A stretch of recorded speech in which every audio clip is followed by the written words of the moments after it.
Chapter 1. The Disturbance Under the Old Oak.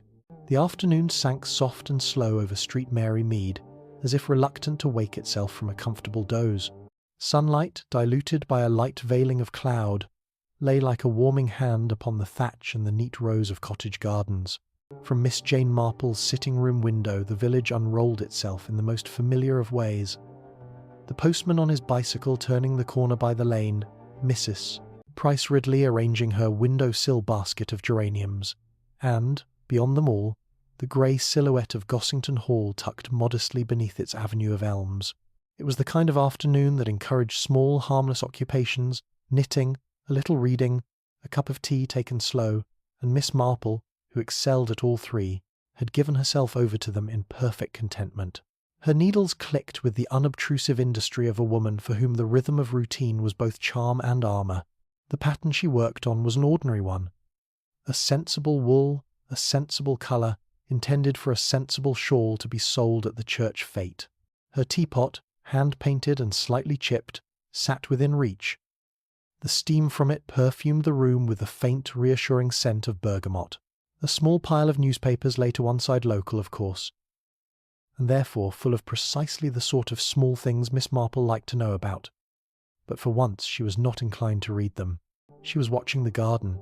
To Miss Marple, gardens were repositories of secrets as much as of roses.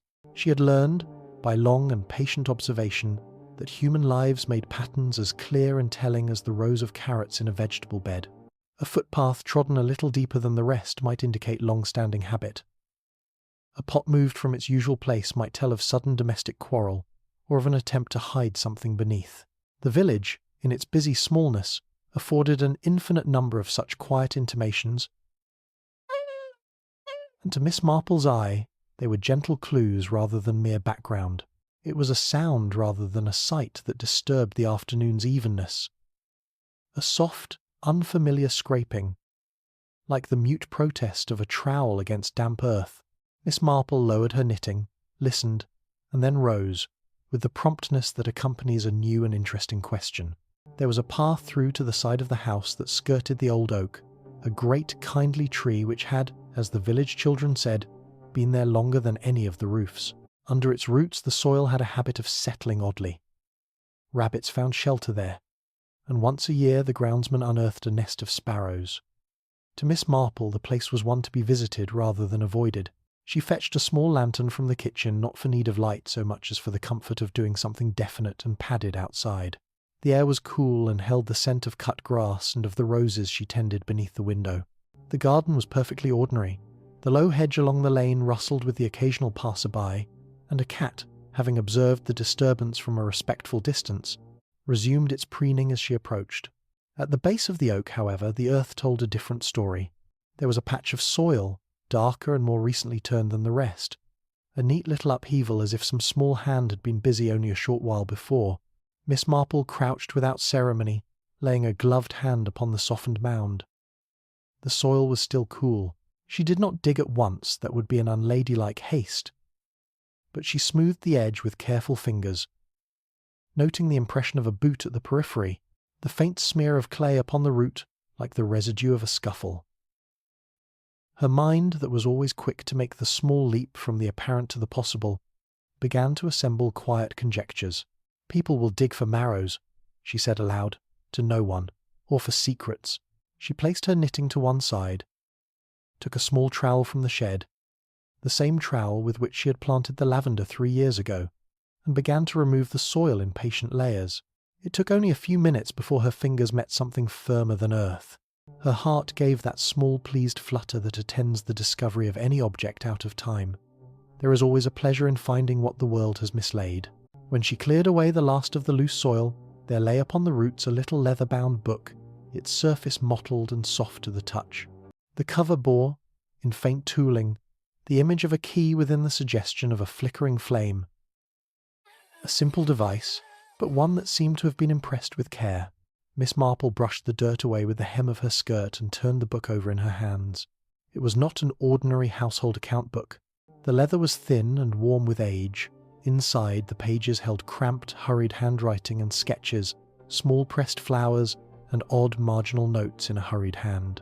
On the first page, in a hand that had seen much sun and ink, was a name, E. Ashford. The name gave her, for a breath, that small, inexplicable pause of recollection. The Ashfords, the house that had been, the house that had burned, the family whose name even now fluttered somewhere in the darker corners of the village memory. Heen House, the old place on the lane that children had been warned to avoid after twilight, had been a thing of gossip and unease since the night of the fire. Old stories, like untrimmed hedges, had a way of tangling back into the present. She carried the book indoors as though it were something fragile, which in its way it was. She set it on the tea table, settling back into her chair with a cup now half drunk. Who had buried it? Why at her tree? And, most importantly for Miss Marple, what did E. Ashford have to do with the village, as it was now, with Dolly Bantry and her garden parties, with the vexed vicar, and with Inspector Slack of the local police, a man who had often called upon her for the subtler sorts of help? The village's small clock chimed 4, and at that hour life in Street Mary Mead took on an amiable creak. Mrs. Hatnell from the post office brought news of orders from the grocer. A milkman stalled to gossip and was swiftly shooed on his way by a woman with a child on her hip. Before long, Miss Marple heard at the gate the tap of a familiar foot and the announced arrival of Mrs. Dolly Bantry, who, having had her tea by now, favoured a postprandial walk that often ended with a call at Miss Marple's cottage. Dolly came in, as she always did, bright-eyed and voluble, cheeks still flushed with the outdoors. She had that indefinable air of someone who believed the world was essentially hospitable, and that finer things of life must be celebrated. "Jane, my dear, you will never guess who I have persuaded to play at the fete," she announced, as though the conversation had already turned to the next village entertainment. "Do tell," Miss Marple said, though she kept her fingers half closed on the book so that Dolly would not see how it rested like an accused thing upon the table. "A young pianist from London," Dolly went on. "Fresh, clever, rather frail-looking, but with such touch. He is staying at the Blue Boar for the weekend before the fete. You must come and hear him, and... Jane. He has the most extraordinary recommendation from a mutual friend of mine." Miss Marple nodded, her mind parsing this as she always did. A newcomer, a connection to London, a genteel invitation. London and its strangers had a habit, in country villages, of bringing with them threads that led to more than music. "And have you seen him?" she asked, keeping her tone as light as a visitor's knock. "No, not yet." "But I saw..." Dolly hesitated. Then, as if struck by a small thought, added, "I thought too. Have you noticed lately little oddities? Miss Price Ridley tells me there have been inquiries about the old houses. Young people asking where the Ashford place the Heen House was. I told them it had been nothing but a sad pile-up of char and story. But people are asking." Miss Marple's straw-coloured eyes narrowed just so. "Curiosity has a way of spreading," she observed. When Dolly left, promising to bring a note of invitation for the pianist, Miss Marple opened the book. The handwriting was a curious thing, hurried, broken, lined with what looked at times like fear, at other times like obsession. There were references to a ball, to a visitor from London, and an entry that ran, in a tremor of ink, "Do not trust the lamps, the ember sleeps but is not dead." It was fanciful, perhaps, but to Miss Marple the metaphor of ember and lamp suggested something that could be coaxed into flame. She sat a long while with the book open on her lap, as the light in the garden washed slowly into twilight. There was, she thought, something very human about the way people attempted to bury their pasts. One need only dig a little, much like she had under the oak, to bring names and half-remembered promises back to the surface. For the moment she kept the discovery to herself. It was the pleasure of knowing that, for all this peaceful afternoon, a thread had been dropped, and she, who had always liked to knit the small threads into a pattern, would pull it gently to see what it held. Chapter 2. Gossip at the Blue Boar. The next morning, Street Mary Mead woke with its usual modest cheer. The postman's cry, a cart rumbling past with a load of turf, children arguing over marbles on the green. For Miss Jane Marple there is a particular pleasure in the order of such days, and she rose with it as with a familiar friend. She dressed carefully not for display, but because the dressing of oneself for the day is itself a small ceremony, and after a cup of strong tea, set off for the high street. There were errands to be run. A parcel to take to Miss Price Ridley, a note to pin upon the vicarage notice board in case the Reverend needed it. It was in the doing of these small things that Miss Marple gathered her impressions. The Blue Boar Inn was in full swing by 11. The large back windows letting in the bright air and making patterns of light upon the well-worn floor. The innkeeper, Mr. Pritchard, was energetically arranging a new display of bottled ales. Mrs. Hatnell, when not, as her friends liked to say, employed as village tendency sayer, had the post office corner cleared for her usual chat. Inspector Slack was there already, hat in hand, and with that look of official absorption which suited him not at all. He enjoyed disturbance precisely enough to be without relish for the necessary inquiries. Dr. Haydock, easy of temper and full of gossip under his grave manner, took a hasty cup of coffee by the fire. Miss Marple had her seat at the window, the same one from which she had watched the village weather change from summer to autumn for as many decades as anyone remembered. She liked to let people come to her in such places. When a thing is said aloud and in public, it becomes truer and conveniently easier to look at. Today, there was no shortage of things to be said. The village is a bargain in confidences, and the Blue Boar deals in them with the neat economy of an old shopkeeper. "It's the pianist," whispered Mrs. Hatnell before anyone else could. "Mrs. Bantry brought her in last night, poor lamb. She's not of these parts, you'd see that in a moment. Very quiet, keeps to herself. But there's something, well, she's got that look about her, like someone who has been through a great deal and can't be surprised at much." "A young woman, is she?" the inspector asked, half interested, half indulgent. Inspector Slack had investigated the occasional poaching, the petty theft from the larder, and once or twice a misunderstanding at a garden party. His life was an even balance of officiousness and benignity. He was not a man to be startled easily. "Yes, a Miss Sophia Clement," Mrs. Hatnell continued, as if the name were itself a small piece of news. "Miss Bantry says she is staying the weekend before the fete. They will have her at Gossington Hall. She has rented a room at the Blue Boar." Miss Marple's knitting lay in her lap, needles abandoned for a moment. "Sophia Clement," she repeated to herself. The name sat oddly in her head. Clement, that was the vicar's name. It would be ordinary for the vicar's family to mingle with Gossington Hall. There was, however, the bearing of the speaker to consider, and the way a small village will sometimes make a mistake without meaning to. Names are slippery things, and stories attached to them. "Not Clement," Miss Marple said, leaning forward with the amiable alertness of a woman who likes to put wrong things right. "She is not related to Reverend Clement, I think." "That would be notable." Mrs. Hatnell frowned, less with indignation than with the effort of correction. "No. I thought, well, I may have been hasty. But she's been seen, that's certain. And there was a gentleman, too, who came in late with Mrs. Bantry. Mr. Pritchard tells me he had a London accent." There was a murmur. London, the city beyond their safe hedges, always an ingredient in trouble or in mystery. Dr. Haydock sipped his coffee and said lightly, "We mustn't imagine that every newcomer has a sinister role to play. I have discovered half the village, when ill, were greatly improved by the appearance of strangers." "But Miss Marple found a book under her oak tree last night," observed a woman in the corner, and all heads turned in that direction. It is a wonder of small communities that the unexpected is never so unexpected that it does not slip immediately into conversation. A leather book, with E. Ashford in it. You know, that old Heenhouse business.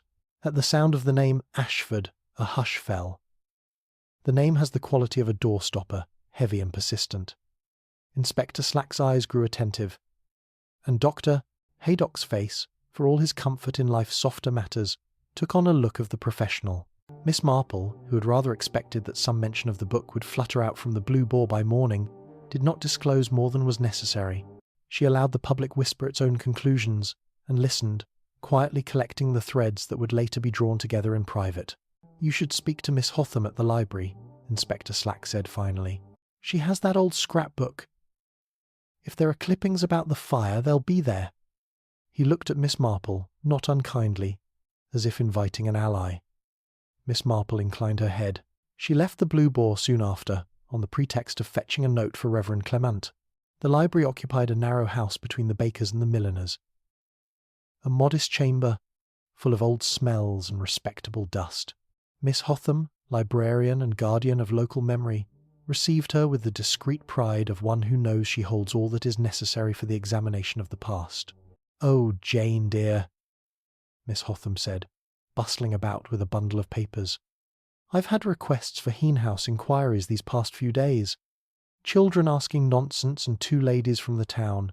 But this," she tapped the scrapbook, "this is what you want." I kept the clippings in order as best I could. The scrapbook yielded its treasures with a slow fidelity. Yellowed headlines announced, "Heenhouse in flames, Lord Ashford's estate ravaged," and Miss Elena Ashford missing, with the kind of breathless phrasing newspapers of the time loved. There was a fold of typed notes, in which Reverend Clement's name appeared among the list of those who had visited the Ashfords in the last weeks before the disaster. There were letters that had once been turned to charity funds and a small ledger entry revealing a donation signed E. Ashford, dated 2 days before the fire. Miss Marple read them with the calm of a woman for whom dates and signatures are a geography of meaning.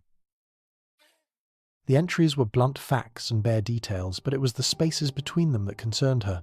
A donation, a vanished woman, a fire that consumes house and paper and perhaps more. That sequence suggested motive, or perhaps desperation. And she sensed at the edges those soft human pressures that make tragedies more than chance. "Do you remember anything odd about that time?" she asked Miss Hotham. "Were there rumours? Was there a sense of unease?" Miss Hotham shrugged, as small people do when large memories elude them. "There was talk, of course. People talked. There were hints of debts. Debts hushed and then put away. And there was a gentleman from London who was said to have come to speak with Lord Ashford. But you must remember, that was long ago. People tell more stories than they have facts for." Miss Marple closed the book gently. "Stories are like seeds. They will sprout given the right soil," she said. "Thank you, my dear." Outside, the day had warmed, and in the lanes the thatch shimmered with the heat. Miss Marple paused by the post-box and put her hand to the small book peeking from her bag. The name on its first page, E. Ashford, had lodged itself in her thoughts. It was not merely the name that worried her. It was the residue of a life obliterated, of a hurriedly buried past. That is what makes the small things clear. The past persists. When she returned to the High Street, there was a slight flutter, for Miss Sophia Clement had made her first cautious appearance at the Blue Boar. Dolly Bantry, as radiant and well-meaning as ever, announced the arrival to anyone within earshot, and promptly came to Miss Marple's chair with the sort of breathless indulgence of a hostess who admires a performer more than she knows him. "She is very pretty," Dolly told Miss Marple in a confidential whisper that bore the weight of the village's collective approval, "and plays exquisitely. She has that look of one who has been called upon to do something more than amuse a room." Miss Marple inclined her head and followed Dolly to the inn, where Sophia sat at a little table by the window. The young woman's hands were folded upon a case that evidently contained music. Her hair was dark and arranged without fuss, her eyes were steady and kind, and in the curve of her jaw there was an insistence which belongs to people who carry their lives more closely than most. "Miss Marple," she said, standing as if in greeting more than humility, "Mrs. Bantry said you might like to hear a practice. If I am not too forward, I am only staying a short while." "You are quite welcome," Miss Marple replied. "We shall be honoured to have you play." "And you will stay at the Blue Boar?" "That will be convenient. People will be glad to hear you." Sophia smiled, and something in that smile told Miss Marple more than any spoken confession. There was a faint trace of ash upon the cuff of her sleeve, near the wrist, as if she had recently handled embers or been close to smoke. Miss Marple's fingers, which were in the habit of noticing such small things, moved subtly. She took no immediate advantage of the observation. To note is not to accuse. A little later, when Miss Marple offered her a cup of tea, the courtesy that, in that village, united strangers and neighbours, Sophia's thank you was small and grateful. "I've only recently come from London," she said, "and the last weeks have been crowded with travel. Mrs. Bantry has been so kind, and the village is lovely. I did not expect to find such quiet." "You are most welcome here," Miss Marple said. "Sometimes Quiet is exactly what one needs. And yet, I am always suspicious of too much quiet. People keep the most interesting things in silence. Sophia's face changed at that, as if a chord had been struck. Yes, she said after a pause. It is true. Silence is sometimes the place where one hides from other people. There was a particular honesty in that admission, and Miss Marple, who had spent a lifetime learning how to read faces as other folk read pages, made a small note in her mind. The morning had offered her more than one gentle tug at a thread. The book under the oak, the ledger entries, the newcomer with the faint smell of travel and smoke. They were separate things. Miss Marple had long observed that separate things like to find each other. When she left the Blue Boar that afternoon, Miss Marple felt the peculiar sensation that a pattern had only just begun to outline itself. Not a full woven cloth, but the first stitches of one. She walked home with the book carefully wrapped in her basket, and the quiet of the lane settled about her. Yet beneath the stillness she carried a new attention, the small, sharpened vigilance of a woman who knows that in every village there are stories sleeping in the hedges and waiting, at the slightest provocation, to be awakened. Chapter 3. A Visit to the Vicarage. The vicarage lay a pleasant walk from Miss Marple's cottage, set back from the high street beneath the soft, spreading shade of 2 elms that had been planted by an earlier incumbent. It was a tidy house, as befits a man whose life is taken up in part with order and comfort. Bowlers and gardening gloves hung in the hall, and a scent of lavender mingled with the faint, homely odour of baking. Reverend Leonard Clement received Miss Marple with the kind warmth of a man who can be perfectly candid with an old friend, and who recognises, too, that the past is a repository of confidences best handled delicately. "Jane," he said, as she came into his sitting room and took the chair he indicated. "You look as though you have news, rather than gossip." Miss Marple smiled, and from the way her eyes took in the room the small stack of hymn books, the slightly crooked photograph of a naval officer on the mantelpiece, the pot of daffodils looking fresh as though they had only just been arranged, it was clear she was more interested in finding things out than in making a grand entrance. "I found something under my oak last night," she said simply. "A little book. It's old leather-bound, with a name on the first page. E. Ashford." Reverend Clement's face changed in that sudden, quite involuntary way that memory can evoke. The vicar set down his cup.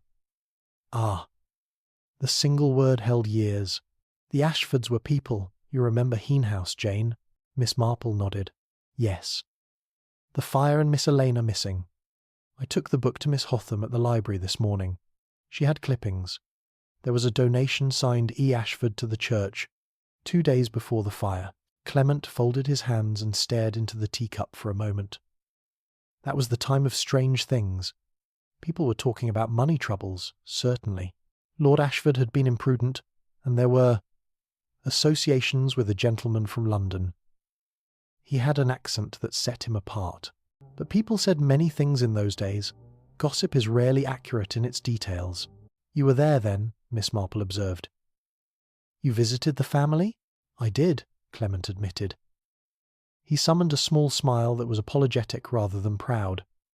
Not often, but enough to know Mrs. Ashford's manner. Elena, there was something fragile about her, a bright sort of melancholy.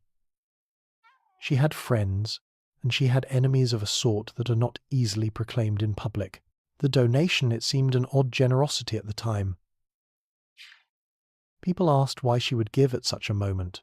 Miss Marple put a hand to the book in her bag without seeming to do so. The entries inside are a mixture of hurried notes and peculiar phrases. One of them reads, "The ember sleeps," which might be nothing. People write poetry when they have no place to speak plainly. Reverend Clement's fingers toyed with the corner of a crocheted doily on his knee. "There was one thing I have never told many people," he said, lowering his voice in the manner of a man about to hand over something private. "A few nights before the fire I saw a carriage, a hired one, making its way up the lane at quite a late hour. I was returning from a funeral, and I remember the driver's lantern against the dark. The man who left the carriage, a gentleman, passed my gate. He seemed in haste. I am an unimaginative man, Jane, but even then it struck me as odd. Later, when news of the fire came, people named all sorts of villains. We all wanted an explanation. Miss Marple's mouth made that faint line of amusement and approval she used when a half-memory was grasped. "And did you see any argument? Or any sign of trouble at the house that evening? Shouting? Voices?" "No," Clement replied, and his manner was sincere. "I did not. The night was quiet except for the carrion crows. But later in the days, after a woman came to me, a visitor in distress, who spoke of Elena making a strange donation and of a man who had been seen calling. She would not give her name. She went away, and I did not see her again." "People are often reluctant to give names," Miss Marple observed. "They keep them for themselves as if they were small private treasures." There was a pause, and Reverend Clement glanced up at the clock. "You are doing your village service as well as I am," he said. "You have a fine eye for those small things." Miss Marple shook her head modestly. "I simply notice what attracts attention.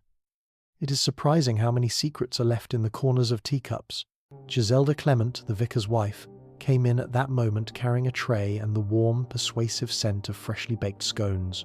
She was a woman whose innocent cheerfulness would have become rancid cheese in lesser companies. But in the village, it provided a tonic. She had known Elena Ashford in the years before the fire, and arranged the plate with a slightly tremulous hand. "Dear Jane," she said, setting the tray down. "I remember Elena as if she had been a child of my sister. She was too proud to ask for help. And then, so suddenly, she was gone. There were rumours that the Ashfords had enemies, that Lord Ashford had arguments in town.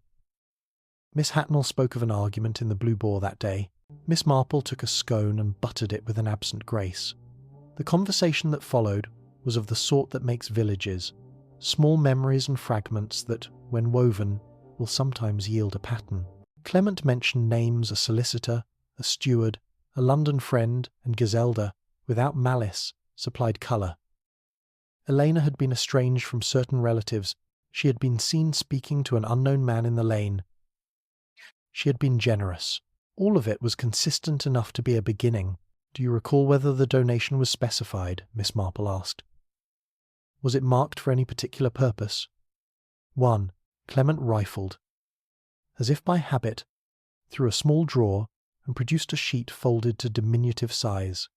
He handed it to her. It was a parish ledger, neat in its entries. Miss Marple read the line with the practised care of a woman who has studied many a signature. There, plainly entered, was E. Ashford opposite a figure of £5, not a large sum in those days, but not trivial either, with the notation, "For safekeeping." Miss Marple's eyes lifted. "For safekeeping," she murmured. "That is the phrase that makes me curious. It suggests that she wished something placed, perhaps somewhere of trust, a message or a paper." Giselda nodded. "She said the church was a shelter. Perhaps she meant letters. I cannot say." Miss Marple thought a while, and then, with an innocence that belied her power of inference, asked, "Do you suppose, Leonard, that Dr. Haydock ever saw anything? He was called, I believe, in the commotion of that time." Clement's face took a shade of reluctance. "He was. Dr. Haydock tended to many things, and is a good man. He once told me, privately, that he had been asked to see to some of the family affairs. But you must understand, when the police have an inquiry, it advances in its own way. Men like doctors and clergy are often asked to keep confidences. It is not for all of us to know." Miss Marple's eyes, shining with a little of their habitual merriment, did not press him on it. She knew how often confidences were a form of good breeding among professionals. One half admission can be the key to a whole lock if handled with wisdom. "I shall call upon Dr. Haydock then," she said, "and perhaps pay a visit to Gossington Hall. Dolly may know more than she supposes. People reveal themselves in the comfort of their drawing rooms." Clement rose and accompanied her to the door with a seriousness that suggested he shared her concern. "Jane," he said, "do be careful. People do not always like small excavations. The past sometimes sits upon a wound that we had hoped was healed." Miss Marple smiled, and there was in her look neither flippancy nor fear, but the steady patience of someone accustomed to the slow unravel of human affairs. "The past will make itself known in time," she said. "One simply must be patient and clean-fingered." She walked back to the lane with a map of small intentions in her head. A visit to Dr. Haydock, A polite call to Gossington Hall. Perhaps another quiet question. At the Blue Boar. The day was still warm, and the high street hummed the ordinary tune of deliveries and chatter. As she reached the gate to her cottage, she found a scrap of paper upon the doorstep. As though some hurried hand had slid it under the mat and flown, Miss Marple picked it up without surprise. The village had ways of speaking to its own, often by means of anonymous hands. On the scrap was written, in a hurried, somewhat harsh script, "Let the ember smoulder. Lie low." Miss Marple read it twice with the calm curiosity of one who was often subject to small alarms. She folded it and put it in her pocket as she went in. It was, she thought, not an overt threat, but a small attempt at intimidation. Someone wished to dissuade curiosity. That, in itself, was a thing that spoke. If a scared hand wished to keep a secret alive by whisper, it often did more to set a mind determined than to silence it. She set the little warning by the teapot and washed her hands with the meticulous movements of someone about to take up work. She had her own reasons for visiting Dr. Haydock that afternoon, and a note upon the mat was no more than a reminder that she must be discreet, not deterred. Chapter 4. The Doctor and the Drawing Room. Miss Marple had always liked Dr. Haydock. He was the sort of man who possessed a comfortable gravity, a steady common sense, and an indulgent smile for the village peculiarities that, in his profession, one learns to regard with benevolent patience. When she knocked at his door that afternoon, she found him in his study, sleeves rolled, spectacles perched upon his nose, and a small pile of medical journals at his elbow. The room smelled faintly of disinfectant and of the lemon-scented ointment he used in his practice, reassuring, practical, and rather like the man himself. "Jane, how good of you," he said, letting his chair creak as he rose. "Do come in. I had a call from Mrs. Bantry earlier. She mentioned that you might be poking about. Not a word to Dolly. She has the heart of a child and the curiosity of a magpie." Miss Marple smiled in the way that said she was unused to being lectured about curiosity. There are forms of curiosity which are civilized, and there are those which get one's cloths in a twist. She preferred the former to the latter. She put her small parcel upon the table and took the offered chair. "I found something under the oak last evening," she said without preamble. "The name at the front is E. Ashford." Dr. Haydock's pleasant, open face closed a little, as if a far-off picture had been brought near. He sank back into his chair and rubbed his chin. "Ah," he said, "that name is one that sits unhappily at the edge of many recollections. The Heen-house fire. Such a shame. It is the things between the facts that matter," Miss Marple observed mildly. A donation to the church marked for safe keeping. Mentions of a lady gone, and a hurried line in the book about embers that would rather not sleep. People do not use words like that by accident. Dr. Haydock nodded. He was a man who prided himself on discretion, but he also appreciated truth when it presented itself plainly. "You are right, of course. There were oddities at the time. I was called to the Ashford place the day after the fire to see to a man who had been caught in the smoke. His lungs were injured, but he survived. That much I can say." Miss Marple's fingers, which had a habit of twitching at the moment a thought required knitting together, twined in her lap. "Do you recollect any details of the man? Any accent, any manner?" "He had a London air," Dr. Haydock answered after a moment, "and there was a strange cut upon his hand as though a small implement had bitten the skin. He spoke little, and when he did, it was with a sort of hurried caution. He left soon after, and the police questioned him. I cannot say more than that, Jane. When one is asked to keep a confidence, one keeps it, unless it is a matter of immediate danger. You were asked to keep a confidence in this case?" Miss Marple's tone was gentle.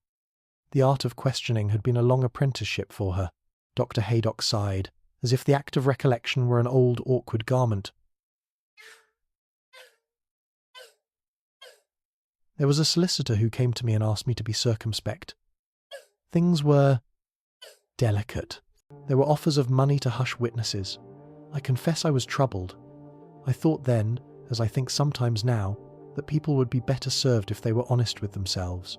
But I am a doctor, and I have my oath. I cannot easily betray confidences. Miss Marple did not press him for the identities of those involved. She had always noticed that when people try to hide a thing from a village, it often means they are ashamed more than guilty, which can be very different. "Did you ever have reason to suspect that Elena Ashford was not dead?" she asked. Dr. Haydock took up his cup again and turned it as if in search of some small solace in the china. "There were rumours," he said slowly. "Whispers. A footfall here. A glimpse of a carriage there. People said that Miss Ashford may have been spirited away rather than consumed by the flames. I cannot say what is truth, and what is the product of grief-ridden imagination. I was told more than once that it would be best if certain facts were not spread. Sometimes sorrow moves people to desperate niceties." Miss Marple folded her hands, her mind collecting the fragments. The leather book, the donation marked for safekeeping, the hint of a London man, and someone with a cut upon his hand. The pattern that began to form did not require loud proclamation to be significant.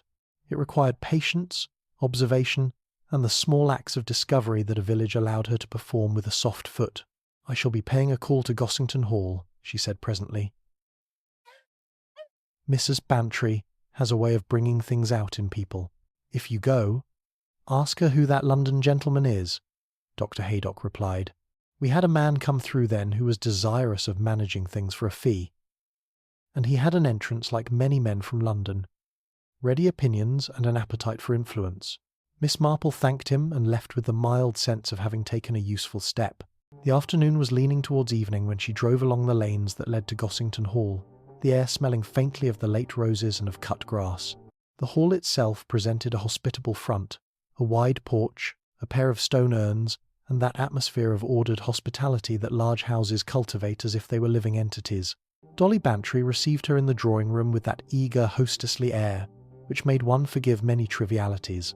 Colonel Bantry, who had the habit of telling veteran stories as one tells comfortable facts, was at a table turning the pages of a newspaper. The room was furnished with an eye for comfort rather than display. There were several vases of flowers and a faint scent of lemon polish. "Jane, my dear," Dolly cried, and seized her hand with the warmth of a woman who has always enjoyed being in command of a house. "You simply must hear Miss Clement. She is exquisite, and Mr. Thomas is staying with us for a day or two. Such a clever man with important contacts in London. Isn't life suddenly more interesting?" Miss Marple observed Mr. Thomas without so much as a glance left uncounted. He was a man who carried himself with the neat confidence of someone used to seeing his opinions confirmed. There was a precision in his dress, and the way he placed his gloves upon his knee. He looked like a man for whom London was a standard of taste and enterprise. And Miss Marple noted that quality with a mild, analytical eye. There was nothing immediately unfriendly about him. There was, however, an impression of readiness, a readiness to move and to act, rather than to dwell upon nuances. "You have brought interesting guests together," Miss Marple said. "The village is a small stage for events, but on small stages things may yet be important." Dolly was all animation. "Do sit, Jane. Do you know that Miss Clement practices in the morning? We shall have a small gathering tonight. Dolly's modest concert," she added with a bright laugh. "I hope you will come." Miss Marple accepted, and Dolly went off at once to arrange the tea. Alone for a moment with Colonel Bantry, Miss Marple allowed her eyes to rest upon a small photograph on the mantelpiece. It was of a much younger colonel in uniform. He had been a soldier of a certain reputation, and still had the air of one who enjoyed a command. The colonel, noticing her glance, began to tell a story about a time long past when the regiment had played a practical joke that had gone wrong. His voice, rumbling and good-humoured, was a pleasant diversion. But Miss Marple's attention returned in a more sustained way to the people in the room. She had already noticed a faint smell of smoke upon Miss Clement's sleeve, when she had seen the young woman at the Blue Boar.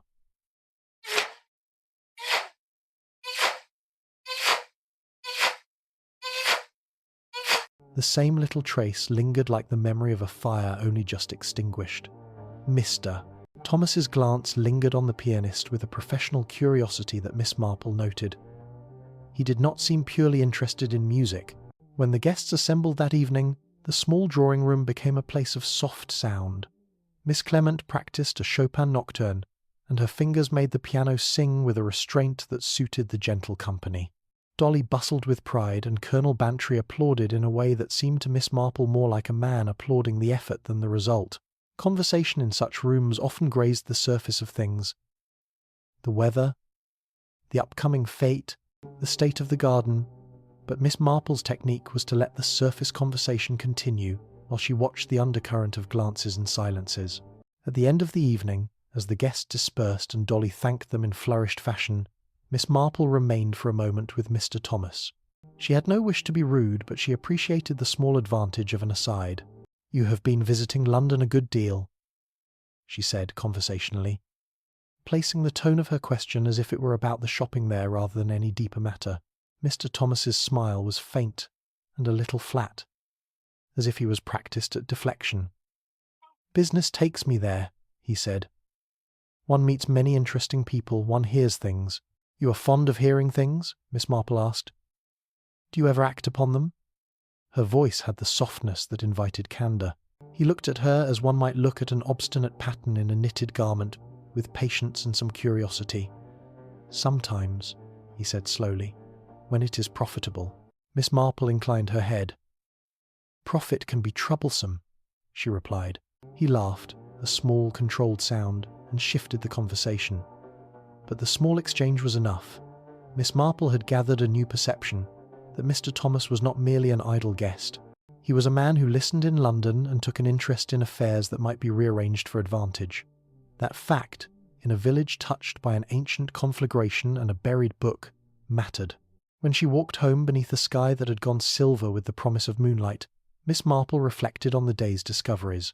Dr. Haydock's evasive honesty, the smell of smoke upon Miss Clement, Mr. Thomas's readiness to profit from knowledge. These were not proofs, but they were threads. Threads could be pulled until a pattern revealed itself. She had no more than the conviction that something had been hidden, and that those who had hidden it had done so with care. She paused at her gate and watched the lane. The night was still. There was, briefly, the shadow of a boot tread in the soft mud near the path.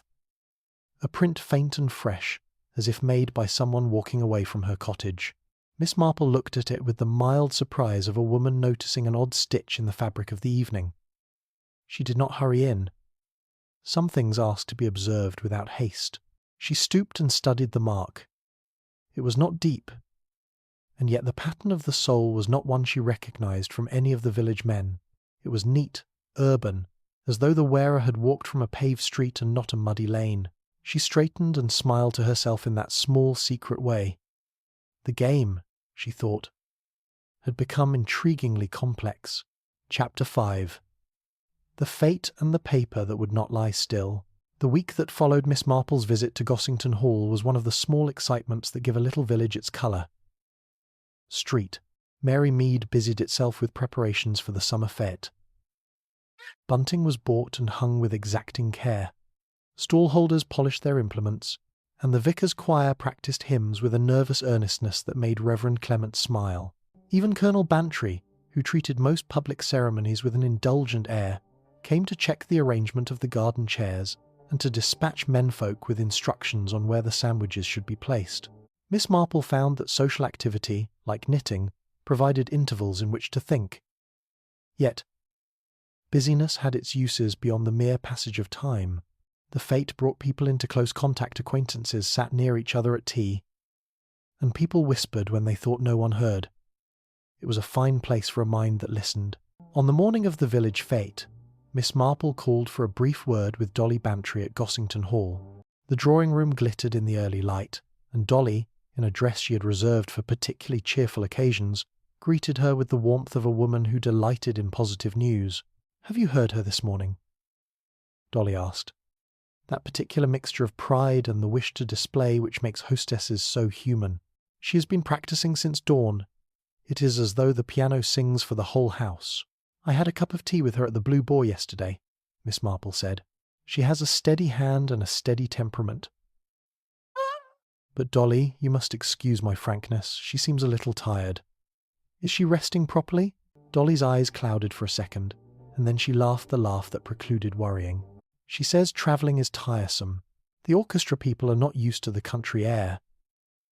But she is delighted to play for us. Mr. Thomas says she will add a modicum of culture to our humble offerings. Miss Marple had the brief thought that Mr. Thomas was perhaps too often invoked as a credential. And Mr. Thomas? He remains at Gossington? She asked. He does, Dolly replied. He is most useful. He knows everyone in London and can do things introductions. Now come upstairs. She will play for you. They went up the wide stairs and into the music room, where a grand piano sat polished and patient. Miss Clement, the young pianist, was seated with her back to the light. Her hands lay on the keys like a small, controlled promise. As Dolly motioned Miss Marple to a chair, Miss Clement looked up with a small, warm smile. Miss Marple, she said, rising to kiss the visitor's hand in the most courteous of ways, I hope you will forgive me if I practice. I play better with an audience. Play by all means, Miss Marple answered. We shall be a mild and attentive company. Sophia, who, to the village, had become simply Miss Clement, put her fingers to the keys and began a gentle prelude. Miss Marple listened, not so much to the notes as to the manner of them, the control, the tiny catch of the breath before a passage released, and the way the pianist's eyes moved when a particular chord demanded more than fingers alone. It was easy to be impressed by the technique. It was harder to understand at once the small things that give a person their shape. Halfway through a delicate movement, Sophia paused, closed the music, and, with an apology to Dolly, said quietly to Miss Marple, May I have a few words with you, in private? There is something I should say, a matter that concerns me, and I did not wish to reveal it in front of everyone. Miss Marple, inclined to listening, rose and followed the pianist into the smaller conservatory that looked out over the lawns. The conservatory smelled faintly of lemon and potting compost, pleasant things that distract from less pleasant ones. Sophia looked at Miss Marple with a frankness that disarmed. I am grateful to Mrs. Bantry for her kindness, she began. But the truth is this. I came here because I hoped to find something of the past. I had been told, by strange intimations and a few papers, that this village held the memory of my family. I did not suppose there would be such direct traces. You are quite welcome to seek whatever you must, Miss Marple said softly. We are a village of memories. Tell me plainly if you wish. Sophia drew a breath as if to steady herself. My grandmother, or forgive the obscurity, my grandmother's name was Elena. She was of a family who lived in Heenhouse long ago. I have heard whispers. And there are photographs and odd papers. I have come to learn what happened to her. She paused, as though the next words were a small risk. It is possible that she was not dead. It is possible she was taken away. I do not know. Miss Marple's eyes lit. She had always known the ways in which a family name can be passed like a small heirloom and then lost. She had also seen how those who carried it tended to be cautious and sometimes frightfully patient. You say Elena, Miss Marple repeated. That is a name that appears in a book in my possession. Sophia's face moved, a flicker as brief as a cloud across sunlight. You have a book? Miss Marple was careful in her reply. Yes. I found something under my oak. It was a small leather-bound book. If you have reasons to believe you are connected to the Ashfords, perhaps you would like to see it. But be careful, my dear. The past likes to be discovered slowly. Sophia's hands gripped the edge of the pot on the window ledge. Thank you. I would like that very much. There are people who would rather the past stay, misted. A letter I had from a solicitor in London suggested I leave old matters alone. But I could not. There is a note that told me to keep quiet. She looked directly at Miss Marple. Do you know how small a thing a note is? Yet it can cut the heart. Miss Marple nodded. A note may be the loudest thing in the world, and the smallest. They returned to the drawing-room where Dolly and the rest were arranging final things. The fete itself had the cheery bustle of a church fete with the elegance of a Gossington hall thrown in. Tables shone, china was arranged, and the vicar's wife fussed over jam tarts with the benign anxiety of a woman invoking old churchly powers. Before the guests departed for the village green, there was a small commotion in the hall. Pritchard of the Blue Boar, who had come to fetch an armful of bread, handed a scrap of paper to Dolly with a face more serious than usual. It was found in the hall by the back door, he said. Someone slipped it under while I was loading the baskets. I thought you ought to know." Dolly unfolded the paper with a hand that trembled, not from fear but from a sudden off-key note of vexation. The scrap bore a few words, written in a hurried, nervous hand. "Let the ember smoulder, lie low." The phrase was identical to the one Miss Marple had found on her own doorstep days earlier. The effect of that duplication was immediate. A small hush dropped over the room. Colonel Bantry, who preferred concrete things to vague intimations, frowned and laid the scrap upon the mantel as if it were an insect to be examined. "Someone is playing at drama," he said dismissively. "We shall have the parish constable find the culprit. In the meantime, the fete waits for no man." Yet that phrase, ember, remained in Miss Marple's head like a note sustained. That night, as the sun declined and the village prepared, she met with Inspector Slack, who had attended the hall for a brief report. "You had better keep an eye on that young lady at the Blue Boar," he said, in that practical way he had when he wished to be taken seriously. "She seems to have trouble about her past. People bringing old stories do sometimes attract trouble." Miss Marple took his words with a nod that suggested she agreed without intending to be bullied into hurry. "Trouble," she said, "is often simply a friend who has overstayed his welcome." On the village green, the fete began with a kind of placid joy that was almost defiant. Children ran with paper flags. A band played a cheery arrangement of old tunes. Miss Marple moved among the stalls with an eye to both the tea-table and any undercurrent. She found Miss Hatnell selling tickets for a raffle, and Miss Price Ridley presiding over a table of preserves, their conversation light and punctuated with the small, pointed observations of women who have long practiced the art of scanning faces. It was at the jam stall that Miss Marple noticed a small, folded scrap of paper tucked beneath a jar, labelled "Black Currant," as though someone had placed it there with the expectation of some customer, casually stirring the pot and revealing the paper to the air. Miss Marple, with a practised hand, lifted it and smoothed it open. Inside, written in the same quick, sharp script, were 2 words: "Watch Heenhouse." Her heart made the faint flicker of interest which had become, by habit, the signal to attend more closely. Someone wanted the ash of that old house to remain watched, or perhaps someone wanted a watcher to look. Either way, scrap was not merely a prank, it was a prod. Miss Marple folded the note and slipped it into her pocket. She did not announce the find. The fete continued its pleasant course, as if the world were no more complicated than the arrangement of sandwiches on a plate. Yet in Miss Marple's mind, a knot tightened. Thoughts that had been separate began to gather toward a centre. The leather book under the oak, the fragmentary ledger entry marked for safekeeping, the duplication of the ember phrase, Sophia's secret, and the smell of smoke upon her sleeve. Mr. Thomas's interest in profitable knowledge, and now a scrap tucked under a jam jar, telling her to watch the old house. That evening, when the village lamps were lit and the bands had folded their chairs, a small flock of villagers gathered in the Blue Boar to exchange accounts. Miss Marple sat with her tea, and as she listened to the comfortable babble, she felt as if she were stitching an invisible pattern beneath the surface, a task she understood well and intended to follow. At the end of the night, as villagers said their good nights and the moon set the thatches in silver, a child ran in with news that made the inn fall silent. A lantern had been seen at Heenhouse, moving with deliberate care, and a figure had been glimpsed in the ruins. The child's breathless story lacked many facts, but it had precisely the kind of truth that kindled interest and, sometimes, catastrophe.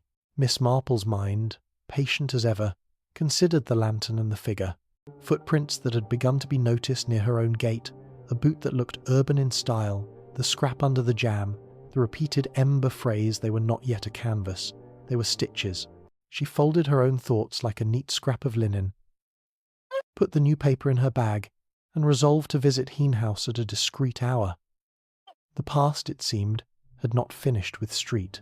Mary Mead, and those who would rather it lie sleeping, were beginning to stir the ashes.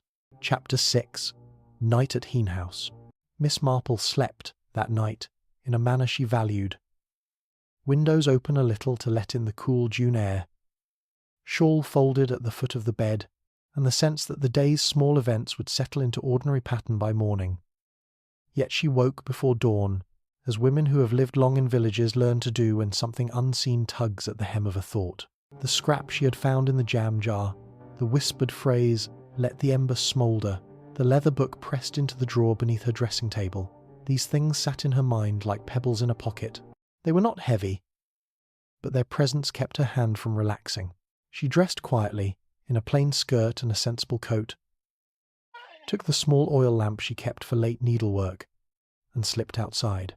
The lane that led past the oak and on toward the hollow where Heen House stood was silver with moonlight and smelled faintly of cut hay. Birds were not yet singing, only the occasional twitch of leaves broke the hush. Miss Marple walked without haste, for haste is for those who have something to run from or towards. She had neither motive. Heen House lay at the bend of the lane like a memory in stone, a low, ruined silhouette, its roof long since fallen, charred timbers showing black against the sky, and windows gaping like eyes. The children had been right when they gave it stories. The place had an atmosphere, heavy and old, that made one feel watched by the past. Miss Marple paused at the gate and listened. There was no sound, save the sigh of wind among the ruined chimneys and the distant hoot of an owl. She had no intention of standing upon another person's property in daylight without invitation. But ruin is public in its own way. The gate was opened by an inch, as if someone had left it so on purpose, perhaps to avoid the rusty squeal. Miss Marple stepped through and followed a path that had once been a flagged walk and now was a darker seam across the grass. Moonlight picked out the edges of broken tiles and set to silver a low stone trough that still held rainwater. At the edge of the ruin, near where the eastern wall had collapsed into a mound of bricks, she found what she had suspected during the fete night talk. Recent footprints. They were shallow impressions in the soft earth, the depth made by damp soil. Miss Marple knelt and peered, the lantern set beside her like a small companion. The prints were not the broad, warted soles of farm labourers. They were narrow, the pattern of the tread neat and urban. One print had an unusual maker's mark, a tiny circle with a star in the centre, worn into the sole. She had seen such designs before. Men's dress shoes, purchased from city shops, not the kind of footwear children or village hands wore in lanes. A scrap of cloth lay half buried by a broken stone. Miss Marple picked it up with her gloved hand. It was charred at the edge and bore a small embroidered initial, stitched in faded thread. E. She pressed it to the light. The stitch was fine, the sort of care given by someone who embroidered for love rather than profit. That fact made a small stab of recognition in her mind. Could it have been Elena Ashford's? Or some token left in haste from a pocket? It was impossible to be certain, but it made the mind take another step. As she moved toward the doorway of the house, a voided frame where once a panelled door had hung, she noticed a small glint in the moonlight among the charred bricks. Stooping, she found a coin, half buried, dark at the edges with soot. On one face was the impression of a crest, a key within a flame. Miss Marple's breath hitched the barest fraction. The device mirrored, with spooky similarity, the emblem on the leather book she had found beneath the oak. The coin was cold in her hand and had the weight of an object that had been made for a purpose. It was not ordinary currency, but a token. She wrapped it in a scrap of paper and tucked it inside her glove. Whatever its origin, it mattered that such a token should appear at the place where the house had burned. Whether it belonged to a society, an emblem of a household, or merely the odd conceit of a man with private seals, Miss Marple could not yet say. She did note, with practical calm, that some person had recently been here and had taken care to leave, or to look as if they had left, with no gesture of haste upon the path. A sound made her turn. A twig snapped at the farther edge of the garden. She set the lamp down and listened. The sound was not the sure step of a man in great haste. It was measured, a footfall that might belong to a weary walker. Miss Marple waited a moment, and then, with the soft care of a woman who had long practised moving at the speed of attention, walked toward the noise. She did not call out.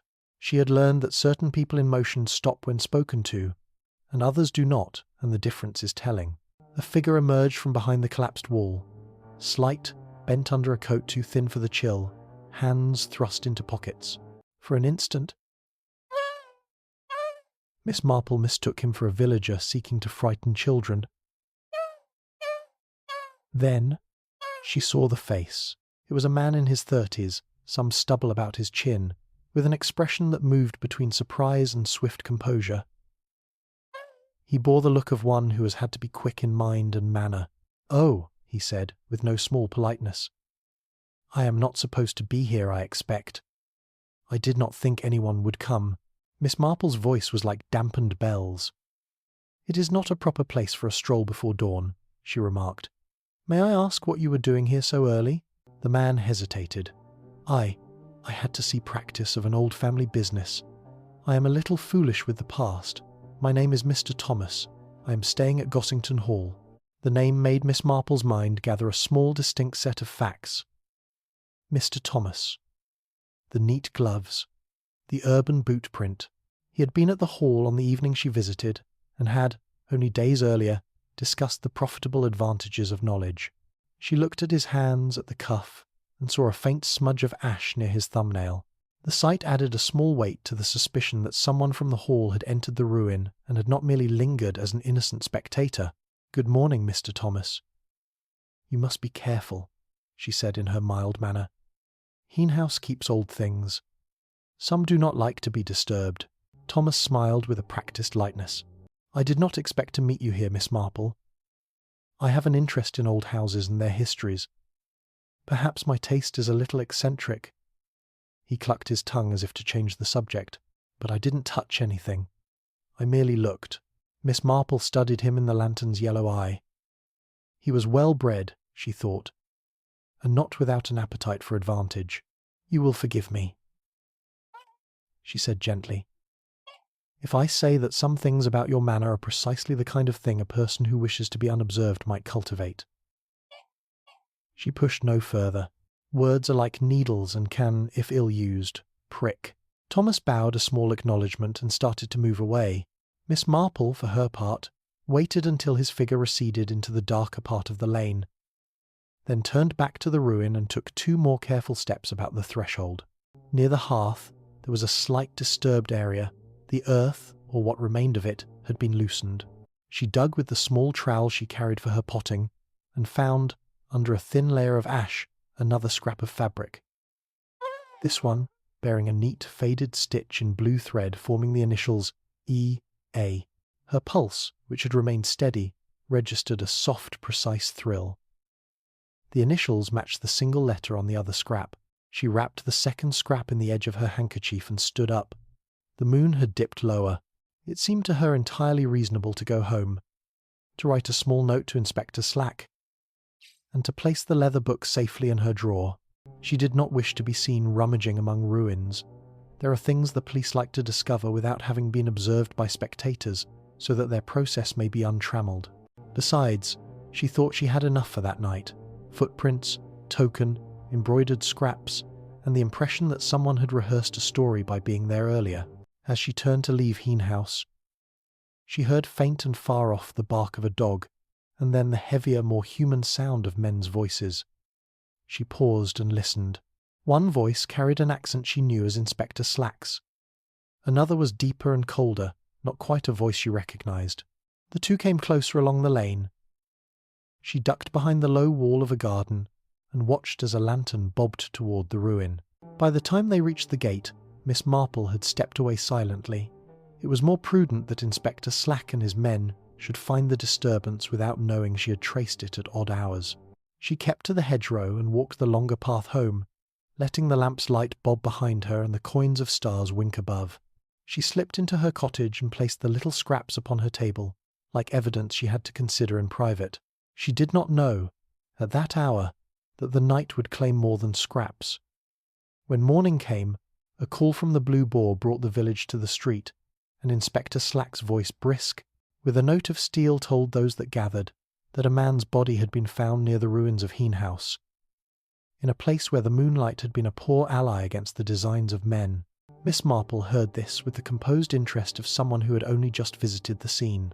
Her thoughts arranged themselves with the unhurried order of one who knits patterns. The coin, the scraps, the prints with their star mark, and now, inevitably, The certainty that someone's search for secret truth had ended in a finality that would complicate all the next steps. Chapter 7. The Body at the Ruins. Morning came thin and grey, a kind of sky that makes the world seem both smaller and more urgent. Street. Mary Mead gathered in the cold light as if summoned by duty rather than curiosity. By 8, the high street was a line of faces and whispered conjectures. Mrs. Hatnell had put on a hat that matched her determined expression. Miss Price Ridley clutched a shopping basket as if to give herself an occupation, and Colonel Bantry walked rather too fast for his years, as if brisk footsteps could hurry the day into a better mood. Inspector Slack stood by the lane, hands in the pockets of his coat, talking in low tones with Sergeant Peters. Their faces, usually open with a pleasant concentration, were set now in that more focused look business forces upon them when an accident or ill-doing has made its inevitability plain.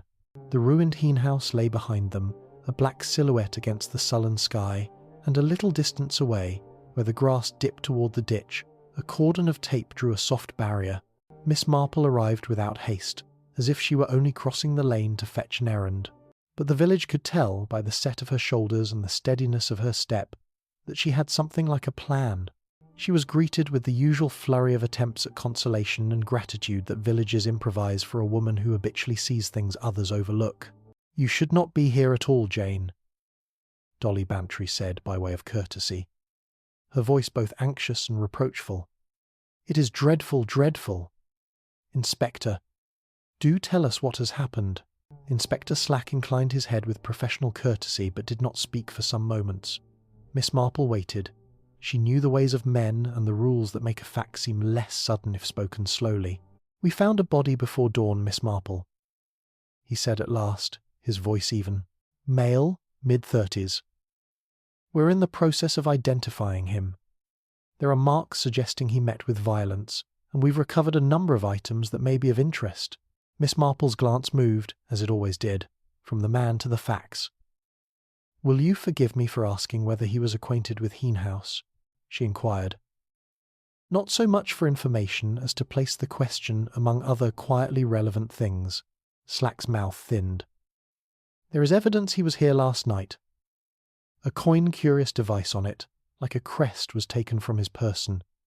Scraps of cloth with initials were found nearby. We shall have to run his prints and see what name he has given. For the moment we must treat it as a suspicious death." A hush passed among the small assembly of villagers. Mrs. Hatnell clutched her handbag more tightly. Colonel Bantry muttered something about precautions too late. Miss Price Ridley disclosed that she had seen no stranger on her rounds, and Miss Hatnell volunteered that Pritchard the innkeeper had told her that a man had taken a room at the Blue Boar recently and had left in the night. "But you know how people go," she added uncertainly. "They leave for trains and they are gone." Miss Marple, however, who had been walking through the lane in moonlight only hours before, felt the fine thread of a pattern tighten around her fingers. She had observed footprints with a star mark upon the sole. She had found charred scraps with an embroidered initial E.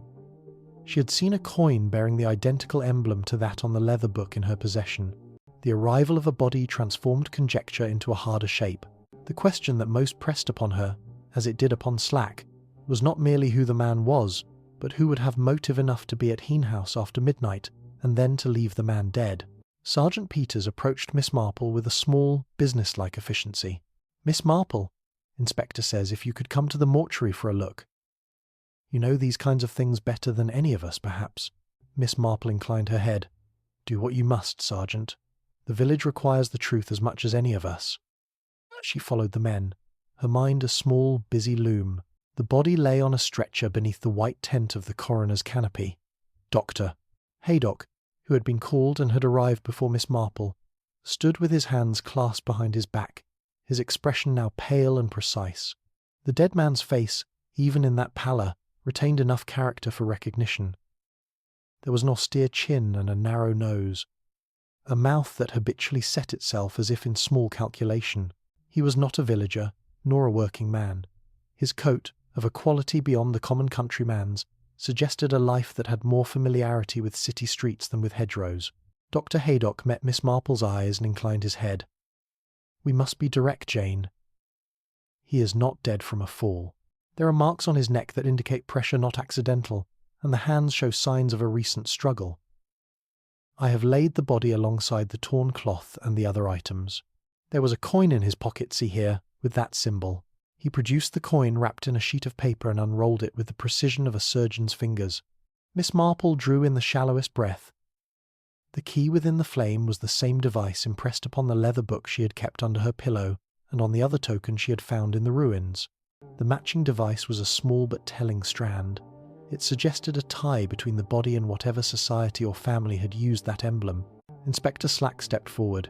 "We need witnesses. Who saw this man last? Did anyone see him enter Heen House? Most importantly, did anyone see anyone else leave?" There was a general murmur. Mr. Pritchard, who had arrived with his apron as if to offer practical service to the mood, admitted that a gentleman had left the Blue Boar in the small hours, in a cab. "Left just about midnight, sir," he said, looking at Slack as if to confirm the significance of the time. He seemed jumpy, though he paid well. I remember his gloves, good gloves. Miss Marple's mind catalogued details. A cab, good gloves, an urban soul with a star imprint, these were small things that fit into the earlier picture. Who had come to Heen House at night? Who had reason to be there which would result in death? Dolly Bantry approached Miss Marple with the bright urgency of a friend and the private fear of one who loved the music that had brought this chain of events. She whispered, eyes wide. The idea that the pianist should be implicated in violence repelled and attracted the village in equal measure. Miss Marple considered, and her voice was steady. "Possibly, Dolly. It might be connected to Sophia. It might not. People's lives entangle. The important thing is to follow the facts and not leap to conclusions. Too often, motive is mistaken for fact until we know what the facts are." Inspector Slack busied himself with the practicalities, a list of the men who had been in the vicinity the night before, queries to the station about cab hire, the business of making the unusual seem methodical. Meanwhile, Miss Marple, left a moment to her own devices, examined the corpse with that particular quiet which is at once respectful and exact. She noticed the absence of soot under the fingernails that would have signalled foolish proximity to the flames.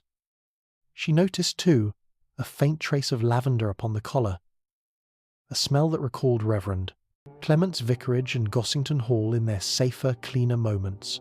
Small things told her much. She turned to Dr. Haydock. "Did he give any name, do you know? Did anyone notice whether he spoke or where he was from?" Dr. Haydock rubbed his chin. "He had no papers on his person, Miss Marple." "That is odd. Most city men carry cards or the like. I shall need to examine more closely. The wound upon his neck shows that he was strangled or smothered. There is no broken bone. There is also a small wound upon the right hand, as if from a sharp instrument. That could have been given in a struggle. It is not decisive for identity." Miss Marple's thoughts spun slowly, taking their time to knit connection to connection. She thought of the scrap found at the jam stall, the note tucked under her own mat, the leather book, and the little embroidered initials E.A. The body, anyhow, carried objects that placed him at Heen House and tied him symbolically, at least to the Ashfords. That alone did not mean murderers from the past. It suggested someone with stakes in those old ties, or someone who had come to stir what was sleeping. A constable approached Miss Marple, cheeks pink, and whispered that Mr. Thomas had been seen leaving Gossington Hall before dawn. The recollection was uncertain. Miss Marple said nothing, and merely watched the men go about their duties, making measurements of the footsteps, cataloguing scraps, marking where the coin had lain. As the day grew, more people gathered, and the village became a hum of speculation. Sophia Clement, when told, looked stricken and pale. Her hands trembled as she sat in a corner of the Blue Boar with Dolly supporting her, as if one might steady the inside of a frightened clock. She insisted she had no enemies, and that she had come to the village to find a woman she named only as Elena. An ancestor, perhaps, or a memory. Her voice carried the soft, direct tones of a person unused to fictions. Miss Marple, listening to her, sensed more than the piano's restrained honesty. There was a quiet grief that perhaps had something to do with more than merely familial loss. By late afternoon, Slack had several items to take back to the station. The token, the scraps, a list of witnesses. He spoke to Mr. Thomas at Gossington Hall and recorded his alibi that he had taken a walk alone and returned to bed, waking later to news. Thomas's hands were ink-stained, a small sign that he did business on paper, and his statement was careful and practiced. Slack allowed the man to return to his house, but made a quiet note of his presence at the hall and his readiness to be helpful. When Inspector Slack left for the station to consult the records and the constable to make inquiries at the cab office, the villagers dispersed into groups. Miss Marple stood for a while in the lane where the body had been found, feeling the air as if it were an old fabric and she were discerning the weave. She knew, as all who practised her art know, that the first deliberate act is to see the immediate facts and how they sit in their environment. There had been movement at Heen House. Someone had been struck down. Small items tied the scene to an old device and to a woman remembered as Elena. There was the coin, and there were the notes warning secrecy. The ember, smouldering, had become enough of a menace to make a man dead. She put a hand to her pocket, feeling the leather book's cover beneath her fingers, and drew out the scrap where she had written that morning. Watch Heen House. She folded it and put it into her palm like a small warm thing. There was no triumph in her mind, only the steady certainty that certain things must be done. Questions must be asked quietly but thoroughly, confidences sought out and handled with care, and, when the time came, the threads gathered before the many curious stitches snapped. She would, she knew, see Dr. Haydock and Reverend Clement again, and she would, in time, speak to Mr. Thomas and to Inspector Slack in a way that made each think they had stumbled upon the answer independently. For now, the village would grieve and gossip, and the fates' bunting would wave in a lighter wind than the lives below might bear. Miss Marple crossed the lane and walked home, the leather book under her arm, and the knowledge that, in the quiet intervals between tea and the ticking of clocks, she must weave the small facts into the pattern that would reveal who had been at Heen House that night, and why the ember of the past had chosen this moment to flare. Chapter 8. Tokens, inquests, and quiet questions. The week after the body at Heen House was found, the village of Street, Mary Mead settled into the peculiar tempo that follows a shock. The outward motions of life continued with a decorous steadiness, but beneath the surface there was an extra thrum of attention. The fetes' bunting still fluttered, children still practised their skipping, and the postman still rang his bell. Yet almost every conversation, like a thread, led back toward the ruin, and the man who had died there. People did their best to carry on. They had, as Miss Marple liked to say, to keep the daily things in motion so that grief and worry would not get the better of them. Inspector Slack, who had the unenvied task of converting village gossip into usable law, kept a brisk presence at the station. He had taken statements, checked the cab hire records, and begun the tedious but necessary work of tracing where the victim might have come from. The name, when it arrived, did not bring immediate relief. His identification had been made by a grateful tobacconist in the nearest market town who recognized the watch the man wore, and then by a handwriting sample found in a solitary notebook the police took from the man's effects. The dead man was a Mr. Lionel Fawcett, a name not entirely unknown to Miss Marple.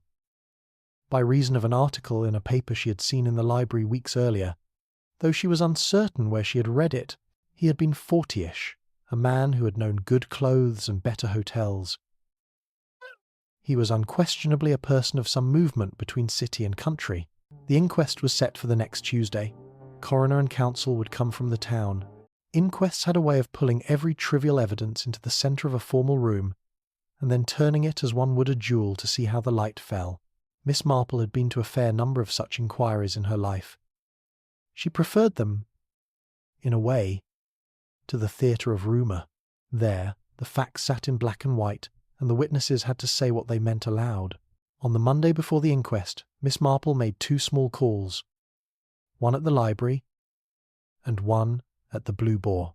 At Miss Hotham's, the librarian was delighted to produce another scrap the villagers had forgotten, a photograph clipped from a society column, and annotated in a hand of long-ago elegy. Miss Hotham adjusted her spectacles and pushed the photograph toward Miss Marple. The picture was, in its way, an invitation. A raised house in the background, and a group of people in the foreground, grave and formal. In the corner of the clipping, someone had, in a later hand, penciled a small device that matched neither common heraldic patterns nor ordinary ornamentation, a key within a suggestion of flames. "I have always thought it was some mark the Ashfords used," Miss Hotham said. "Nobody, as far as I know, has written about it properly." Miss Marple traced that pencil device with a fingertip and felt, as she often did, the pleasant cocktail of curiosity and advantage. The coincidence, the device on the coin found at Heen House, the device on the inner cover of the leather book she had found under the oak, was growing into something less accidental. It suggested that the dead man and the Ashfords were not strangers to one another's history. Whether that made Lionel Fawcett an investigator of the past, a blackmailer, a relation, or a puppet was not yet clear. The device only showed intention, a deliberate sign that his presence at Heen House had purpose. From the library, Miss Marple went to the Blue Boar, where the inn's fire might be the nearest thing to the gathering of intelligence in the village. Dolly Bantry arrived within moments and, with the easy energy of someone who deflects discomfort with social action, insisted on sending Miss Marple a tray of tea and scones. Dolly had not been to the station. She preferred to manage her anxieties by being hospitable. Her concern was not thinly disguised. "Poor Mr. Fawcett," she said. "Imagine being found like that, Jane. It makes me think about past days, and how quickly the present can be taken from you." At the inn, conversation bent toward the obvious. Did Mr. Thomas leave the hall? Did Sophia Clement know him? Inspector Slack had his alibi for Mr. Thomas, and had seemed, to Miss Marple, not entirely satisfied, but obliged by lack of proof to treat it as such.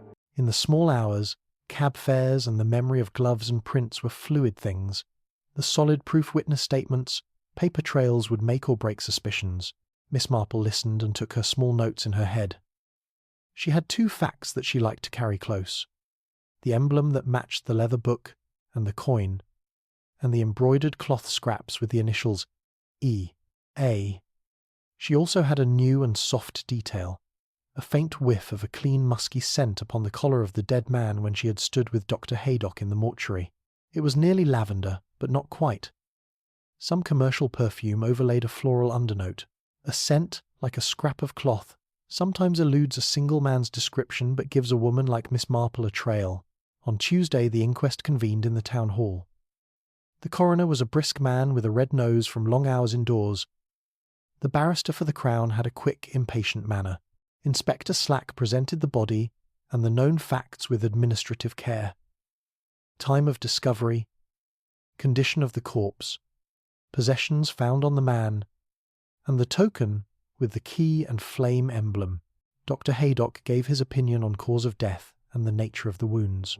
There was a hush as the coroner remarked upon the oddities. A man who carried no calling card, who had spent the night near a house that was known only for its sadness, who had in his pocket an odd token yet no papers. "There is a story here," the coroner observed in his neutral way, "but whether that story is one of misadventure or malice remains to be told." Witnesses gave their accounts in turn. Mr. Pritchard of the Blue Boar told of the guest who had arrived, paid his bill in ready cash, and left after midnight. Dolly Bantry described the guests at the hall, including Mr. Thomas and Miss Clement. Thomas himself testified in a clipped manner that he had taken a walk alone to think. He gave his watch and his reading as proof that his movements were solitary and untroubled. Inspector Slack's face, when Mr. Thomas testified, was as unreadable and patient as ever. There was no dramatic breaking of alibi that day. There was only the measured drip of evidence. After the inquest, the coroner returned a verdict that left the village suspended. The death of Lionel Fawcett was unlawful, killing a conclusion that meant the matter must be fully investigated.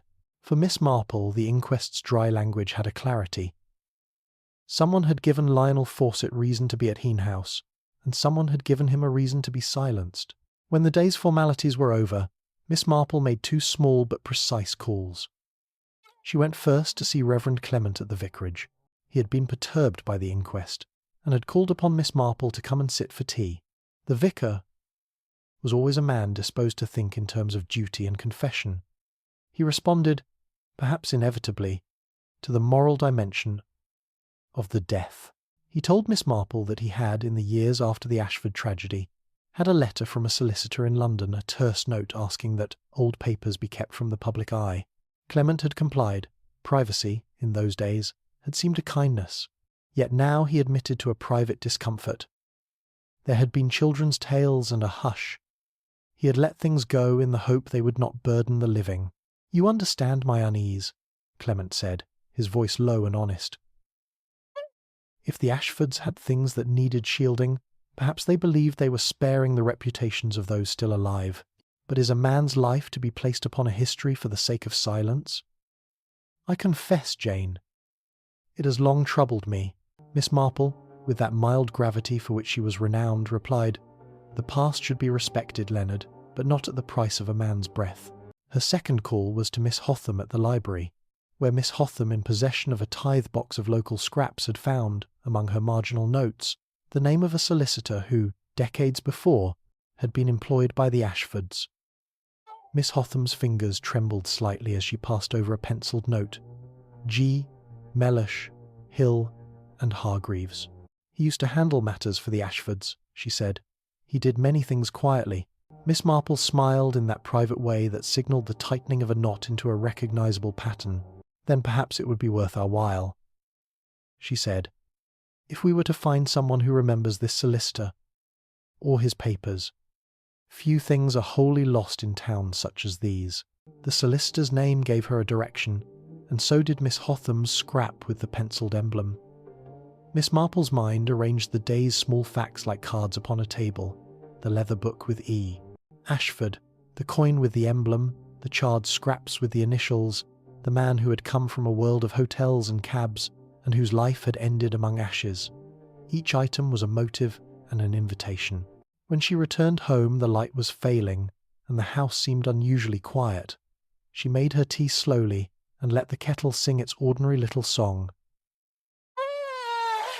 There are, she felt, people in street, Mary Mead, who are anxious and people who are eager to help, but there may also be people who have a reason to prefer the past unexcavated.